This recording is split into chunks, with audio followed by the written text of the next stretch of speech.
पिछले कई सालों की तुलना में इस साल पूरे देश में डेंगू के मामले तेजी से बढ़ रहे हैं। डेंगू बुखार डेंगू वायरस से संक्रमित एडिस मच्छर के काटने से फैलता है। डेंगू बुखार की चपेट में बड़े बुजुर्ग से लेकर बच्चे तक भी आसानी से आ रहे हैं। इसके लक्षण हल्के से लेकर गंभीर भी होते हैं, जो कभी कभी जानलेवा साबित होते हैं। तो आइए जानते हैं कि डेंगू बुखार कब गंभीर हो जाता है। डेंगू संक्रमण 4 अलग अलग स्ट्रेन के वायरस से फैलता है, जिन्हें सीरोटाइप कहा जाता है। ये चारों अलग अलग तरीके से एंटीबॉडी को प्रभावित करते हैं। स्ट्रेन के हिसाब से डेंगू घातक रूप भी ले सकता है, जैसे कि डेंगू हेमरेजिक फीवर और डेंगू शॉक सिंड्रोम। इन्हें गंभीर डेंगू भी कहा जाता है। हालांकि डेंगू का ये रूप बहुत कम लोगों में मिलता है। गंभीर डेंगू किसी को भी हो सकता है, लेकिन इसका सबसे ज्यादा खतरा बच्चों को होता है। WHO के मुताबिक शुरुआती लक्षणों को पहचान कर सही से इलाज कराने से मृत्यु दर 1% से कम हो जाता है।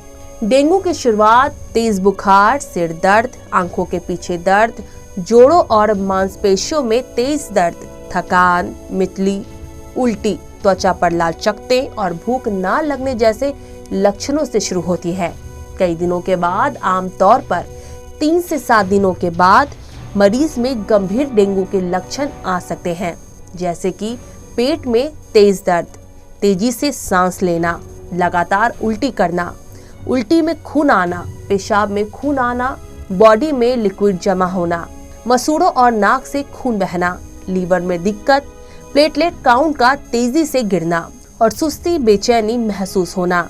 ऐसी स्थिति में मरीज को तुरंत अस्पताल में भर्ती कराने की जरूरत पड़ती है। अगर मरीज को गंभीर डेंगू हो जाता है तो उसकी स्किन और शरीर के अन्य हिस्सों में ब्लीडिंग स्पॉट बढ़ने लगते हैं और ब्लड प्लाज्मा से रिसाव होने लगता है।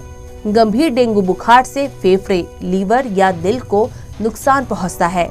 मरीज अचेत अवस्था में पहुंच जाता है। कभी कभी ब्लड प्रेशर अचानक खतरनाक स्तर पर नीचे चला जाता है, जिससे मरीज को शॉक लग जाता है और कुछ मामलों में इससे मौत भी हो सकती है। जिन लोगों को पहले से कोई बीमारी हो, उनमें गंभीर डेंगू होने का खतरा ज्यादा होता है। गंभीर डेंगू का कोई सटीक इलाज नहीं है। डेंगू बुखार के इस रूप से पीड़ित व्यक्ति को ICU में इलाज की जरूरत पड़ सकती है।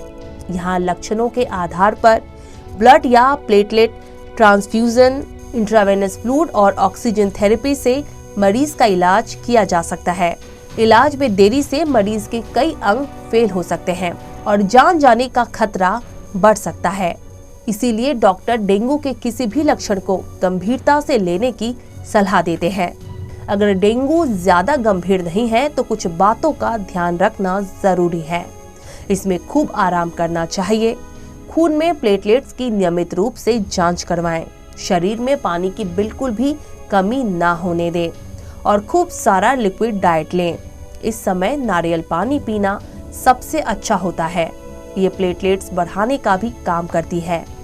इसके अलावा गिलोय, पपीता, कीवी, अनार, चुकंदर और हरी सब्जियों को डाइट में शामिल करें।